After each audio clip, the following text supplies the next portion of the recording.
안녕하세요 여러분. 정말 충격적인 소식 들으셨나요? 중동의 화약고라고 불리던 이란과의 전쟁. 여파가 채 가라앉기도 전에 전 세계가 또다시 술렁이고 있습니다. 이번엔 미국의 코앞, 쿠바를 향한 전쟁 예고가 등장했기 때문입니다. 과연 세계는 이대로 3차 대전의 늪으로 빠져드는 걸까요? 오늘은 이 심상치 않은 사태가 국제 정세와 우리 대한민국에 미칠 파장을 긴급하게 분석해 보려고 합니다. 여러분, 오늘 내용은 정말 중요하니까요. 긴장 바짝 하시고 저와 함께 이 복잡한 국제 정세의 실타래를 하나하나 풀어보시죠. 이 상황이 단순히 먼 나라 이야기로 치부할 수 없는 바로 우리 모두의 이야기가 될 수 있다는 점을 미리 말씀드립니다. 특히 2026년 현재 이란 전쟁 이후 미국의 강경한 대쿠바 정책이 본격화될 수 있다는 분석이 지배적입니다. 이는 트럼프 2기 행정부의 미국 우선주의 기조와 맞물려 중남미 지역의 안정성을 크게 위협하는 동시에 과거 냉전 시대의 어두운 그림자를 다시금 들이우고 있습니다. 우리는 지금 역사의 중요한 전환점에 서 있는지도 모릅니다. 정말 흥미진진하면서도 걱정스러운 시간이 될 것 같습니다. 단순히 국지적인 분쟁이 아닌 전 세계의 지정학적 지형을 근본적으로 뒤흔들 수 있는 중대한 사건이라는 인식이 필요합니다. 자, 그럼 첫 번째로 우리가 주목해야 할 것은 바로 국제 정세의 급격한 재편과 신냉전의 극대화입니다. 상상해보세요. 중동에 이어 중남미까지 전선이 확대된다면 전 세계 물류망과 에너지 공급망은 그야말로 마비 상태에 놓일 위험이 커졌습니다. 여러분, 우리 삶과 아주 밀접한 이야기입니다. 중동에서 오는 원유 선박들이 불안에 떨고 쿠바를 통과하는 대서양 항로가 위협받는다면 우리 일상생활의 모든 부분이 뿌리부터 흔들릴 수 있다는 겁니다. 당장 우리가 매일 타는 자동차의 기름값부터 시작해서 전기요금, 난방비, 그리고 심지어 마트에서 장을 볼 때도 이 모든 것이 천정부지로 치솟을 수 있습니다. 정말 상상만 해도 끔찍하지 않나요? 이는 단순히 가격 인상을 넘어 상품의 생산과 유통 자체가 어려워지는 상황까지 초래할 수 있습니다. 글로벌 공급망의 취약성이 극대화되는 시나리오인 거죠. 지금 벌어지고 있는 일은 단순한 지역 분쟁 수준을 넘어섭니다. 이것은 세계 패권을 둘러싼 거대한 게임이며 각국의 이해관계가 정말 첨예하게 대립하는 지점입니다. 미국을 중심으로 한 서방 진영과 이란, 그리고 쿠바의 배후에 있는 러시아 및 중국의 대립은 이제 최고조에 달할 것입니다. 특히 러시아와 중국은 미국의 영향력 확대를 견제하려는 아주 강한 의지를 가지고 있으며 이는 쿠바 문제에 있어서도 예외가 아닐 겁니다. 여러분, 쿠바는 니켈, 코발트 등 2차 전지 원료가 풍부해서 전략적 가치가 매우 높습니다. 게다가 지정학적으로도 미국의 뒷마당에 위치해 있어 중요성이 더욱 부각될 수밖에 없습니다. 미국의 대쿠바 압박은 이러한 중국과 러시아의 영향력 확대를 견제하려는 의도도 깊이 담겨 있다고 볼 수 있습니다. 이는 단순히 이념적인 대립을 넘어 자원 확보와 패권 경쟁이라는 매우 현실적이고 치열한 문제로 얽혀 있습니다. 세계 경제는 이미 복잡하게 얽혀 있는데 이런 식으로 전선이 확대된다면 전 세계적인 경제 블록화는 더욱 가속화되고 국가 간의 불신은 더욱 심화될 것입니다. 과거 냉전 시대를 떠올리게 하는 이런 구도는 단순히 먼 과거의 이야기가 아니라 2026년 현재 우리 눈앞에 생생하게 펼쳐지고 있는 엄연한 현실입니다. 각국은 자국의 이익을 위해 더욱 공격적인 외교와 군사 정책을 펼칠 가능성이 크고 이는 언제든 예측 불가능한 상황으로 번질 수 있는 위험을 내포하고 있습니다.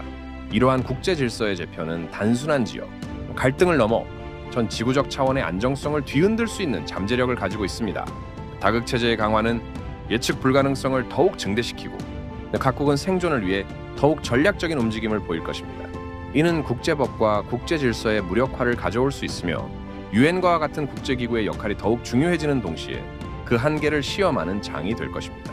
특히 과거와 달리 정보의 비대칭성이 줄어들고 사회관계망 서비스, 즉 SNS를 통한 여론 형성이 중요해지면서 국제사회의 여론 향방 또한 중요한 변수가 될 것입니다.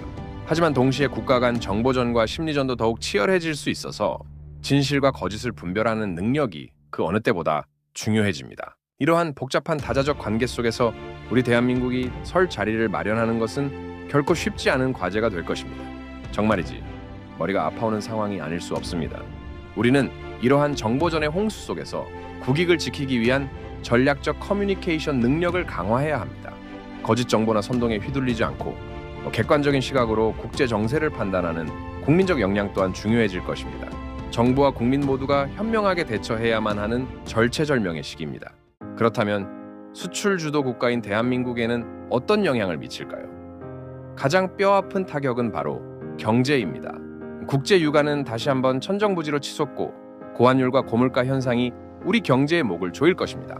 여러분, 앞서 말씀드렸듯 우리가 매일 사용하는 자동차의 기름값부터 시작해서 전기요금, 난방비, 그리고 심지어 마트에서 장을 볼 때도 모든 물가가 치솟을 수 있습니다. 원유 수입 의존도가 높은 한국 산업 전반에 엄청난 비용 폭탄이 떨어질 수밖에 없습니다. 특히 우리나라는 에너지의 대부분을 해외 수입에 의존하고 있어서 국제 유가 변동에 매우 취약합니다. 중동 정세 불안으로 인한 유가 상승은 이미 한 차례 경험했지만 여기에 쿠바 사태까지 겹친다면 유가는 정말 감당할 수 없는 수준으로 폭등할 가능성이 큽니다. 이는 정유, 화학, 운송 등 우리나라의 주요 산업에 막대한 손실을 입히고 결국 소비자 물가 상승으로 이어져 서민들의 삶을 더욱 힘들게 만들 것입니다. 제조업 강국인 우리나라는 원자재 수입에 크게 의존하고 있는데 국제 유가와 물류비 상승은 제품 생산 단가를 높여 국제 시장에서 우리 제품의 경쟁력을 약화시킬 것입니다. 이미 코로나19 팬데믹과 우크라이나 전쟁으로 글로벌 공급망은 한계에 다다른 상황입니다. 여기에 중동과 중남미 사태까지 겹친다면 우리는 유례없는 복합 경제 위기에 직면하게 될 것입니다. 기업들은 생산 차질을 겪고 일자리는 줄어들며 가계 경제는 더욱 팍팍해질 수밖에 없습니다. 이러한 경제적 충격은 단순히 일시적인 현상으로 끝나지 않고 장기적으로 우리 사회 전반에 걸쳐 심각한 후유증을 남길 수 있습니다. 경제 성장의 둔화는 물론 사회적 양극화 심화와 같은 부작용까지 고려해야 합니다. 특히 취약계층에게는 더욱 가혹한 현실이 될 것이며 정부의 역할과 복지 정책의 중요성이 더욱 강조될 것입니다. 중소기업과 영세 자영업자들은 직격탄을 맞게 될 것이고 이는 국가 경제의 근간을 흔들 수도 있습니다. 또한 국제 교역량 감소와 보호무역주의의 강화는 수출로 먹고 사는 우리 경제에 정말 치명타가 될 수 있습니다. 이는 국내 기업들의 해외 시장 개척을 더욱 어렵게 만들고 국내 산업 전반의 성장 동력을 약화시킬 것입니다. 결국 이 모든 파장은 우리 국민 개개인의 삶에 직접적인 영향을 미쳐 경제적 불안감과 생활고를 심화시키는 요인이 될 것입니다. 우리는 이러한 경제적 도전 과제에 대해 매우 심각하게 인식하고 다각적인 대응 방안을 강구해야 할 시점입니다. 정말이지 눈앞이 캄캄해지는 상황이 아닐 수 없습니다. 이러한 경제적 난관을 극복하기 위해서는 정부와 기업, 그리고 국민 모두의 협력과 상생이 필수적입니다. 단기적인 경기 부양책뿐만 아니라 장기적인 관점에서 산업 구조 개편과 새로운 성장, 동력 발굴에도 힘써야 할 것입니다. 안보 상황 또한 결코 안심할 수 없습니다. 미국의 군사력과 외교력이 중동과 중남미 두 곳으로 분산된다면 어떻게 될까요? 한반도를 둘러싼 미국의 안보, 우산의 공백이 생길 수 있다는 심각한 우려가 나옵니다. 여러분, 우리는 북한이라는 예측 불가능한 변수를 늘 안고 살아가고 있습니다. 만약 미국이 이 두 전선에 집중하느라 한반도에 대한 관심이 잠시라도 소홀해진다면 북한이 이 틈을 타 도발 수위를 높일 가능성에도 철저히 대비해야만 합니다. 과거에도 국제 정세가 복잡할 때 북한은 항상 기회를 엿보아 왔습니다. 핵 위협, 미사일 발사 등 그들의 도발 방식은 점점 더 노골적이고 위험해지고 있습니다. 미국의 관심이 분산되는 상황은 북한에게는 오판의 빌미를 제공할 수 있습니다. 이는 한반도의 군사적 긴장을 최고조로 끌어올릴 수 있으며 자칫하면 국지전 혹은 더 큰 충돌로 이어질 가능성마저 배제할 수 없습니다. 정말이지 상상하고 싶지 않은 상황입니다. 북한은 국제사회의 혼란을 자신들의 대남 전략에 활용하려는 경향이 강하며 이는 한반도의 평화와 안정을 심각하게 위협할 수 있습니다. 특히 북한의 핵 프로그램 고도화와 연이은 미사일 시험 발사는 지역 안보뿐만 아니라 글로벌 안보에도 심각한 도전이 되고 있습니다. 이러한 위협은 단순히 군사적 충돌의 가능성만을 의미하는 것이 아니라 사회 전반에 걸친 불안감을 증폭시키고 경제 활동에도 부정적인 영향을 미칠 수 있습니다. 이러한 안보 공백은 단순히 군사적인 문제를 넘어 외국인 투자 감소와 국가 신용도 하락으로 이어져 경제에도 부정적인 영향을 미칠 수 있습니다. 우리는 자체적인 방어 역량을 강화하고 주변 국가의 외교 관계를 더욱 굳건히 하여 만약의 사태에 대비해야 할 것입니다. 단순히 미국의 방위 공약에만 기댈 수 없는 우리 스스로의 강력한 안보 태세가 그 어느 때보다 중요해진 시점입니다. 특히 전시작전원 전환 논의와 맞물려 우리의 자주 국방 역량을 강화하는 것은 선택이 아닌 필수가 되었습니다. 첨단 무기 체계 개발 및 도입, 국방 연구 개발 투자 확대, 그리고 숙련된 전문 인력 양성은 이러한 위기 상황에 대처하기 위한 핵심 과제입니다.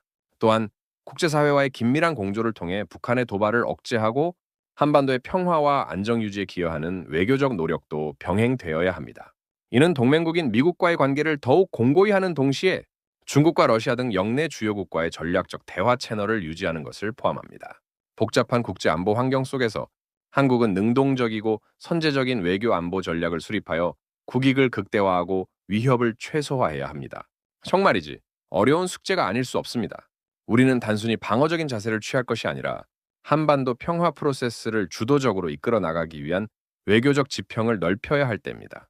비핵화와 평화 체제 구축을 위한 지속적인 노력은 물론 주변 강대국들의 이해관계를 조율하는 중재자 역할도 모색해야 할 것입니다. 에너지 위기, 경제 타격, 그리고 안보 불안까지 정말 전례 없는 복합 위기의 시대가 우리에게 다가오고 있습니다. 이 모든 것이 마치 도미노처럼 연결되어 우리에게 닥쳐올 수 있는 현실입니다.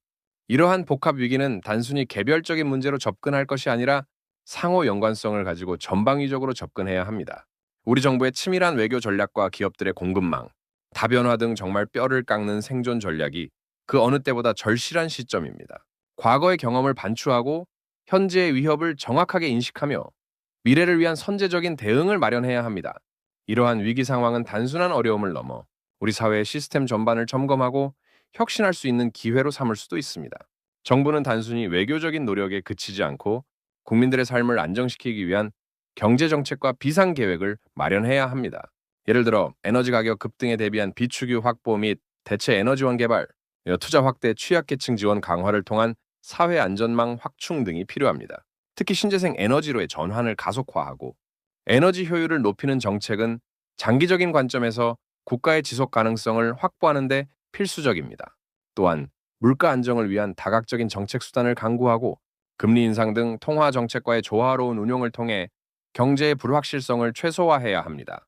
기업들은 특정 국가나 지역에 대한 의존도를 줄이고 다양한 공급처를 확보하여 예기치 못한 상황에 유연하게 대처할 수 있는 시스템을 구축해야 합니다. 이른바 리쇼어링 또는 프렌드쇼어링을 통해 안정적인 공급망을 구축하는 방안도 적극적으로 고려해야 할 것입니다. 첨단 기술 확보를 위한 연구개발 투자 확대와 인재 양성에도 적극 나서야 합니다. 그리고 우리 국민들도 이런 국제 정세 변화에 대한 높은 이해와 관심을 가지고 합리적인 판단을 통해 사회 전반의 혼란을 최소화하는 데 동참해야 합니다.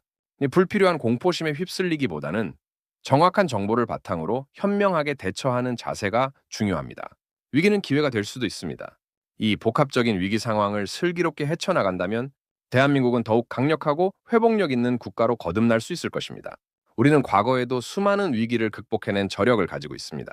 이번에도 우리의 지혜와 당열된 힘으로 이 어려운 시기를 헤쳐나갈 수 있을 것이라고 믿습니다. 하지만 이는 저절로 이루어지는 것이 아니라 정부, 기업, 그리고 국민 모두의 적극적인 참여와 노력이 뒷받침될 때 비로소 가능합니다. 외교적 고립을 피하고 다자주의 협력을 강화하며 국제사회에서의 우리의 역할과 영향력을 확대하는 것도 중요합니다. 특히 경제 안보가 국가 안보와 직결되는 현대사회에서 전략적으로 중요한 산업과 기술을 보호하고 육성하는 정책은 필수적입니다. 반도체, 배터리, 바이오 등 첨단 산업의 경쟁력을 더욱 강화하고 미래 성장 동력을 확보하는 데 총력을 기울여야 합니다. 이를 위해 정부는 강력한 정책적 지원과 규제 혁신을 단행해야 하며 민간 부문의 창의성과 활력을 최대한 끌어올려야 합니다. 글로벌 기술 패권 경쟁이 심화되는 상황에서 핵심 기술에 자립하는 물론 국제 표준을 선도하는 역할까지 모색해야 할 것입니다. 이와 함께 사회적 약자와 취약계층에 대한 지원을 확대하여 위기 상황에서도 누구 하나 소외되지 않도록 포용적인 정책을 펼치는 것이 중요합니다. 사회 안전망을 더욱 촘촘하게 구축하고 재난 및 위기 상황에 대비한 비상 시스템을 강화하여 국민들의 기본적인 삶의 질을 보장해야 합니다. 결국 이 모든 노력은 대한민국이라는 공동체의 지속 가능한 번영과 안정을 위한 것입니다. 정말이지 우리 모두의 지혜가 필요한 때가 아닐 수 없습니다. 과거의 위기를 통해 얻은 교훈을 바탕으로 더욱 단단하고 유연한 사회를 만들어 나가야 할 것입니다. 여러분, 이 복잡한 국제 정세 속에서 우리는 어떤 길을 선택해야 할까요? 미래를 예측하기는 어렵지만 위기에 대한 철저한 대비와 현명한 대응만이 우리를 지켜줄 수 있습니다. 여러분의 생각은 어떠신가요? 이 상황에 대해 어떤 의견을 가지고 계신지 댓글로 남겨주세요. 여러분의 소중한 의견 하나하나가 우리 사회의 중요한 자산이 될 것입니다. 구독과 좋아요를 누르시면 더 빠르고 정확한 글로벌 분석을 받아보실 수 있습니다. 다음 시간에도 흥미로운 주제로 다시 찾아뵙겠습니다. 감사합니다. 위기는 항상 기회와 동반한다는 옛말처럼 이번 사태를 통해 대한민국이 세계 무대에서 더욱 확고한 위치를 다지는 계기가 되기를 진심으로 바랍니다.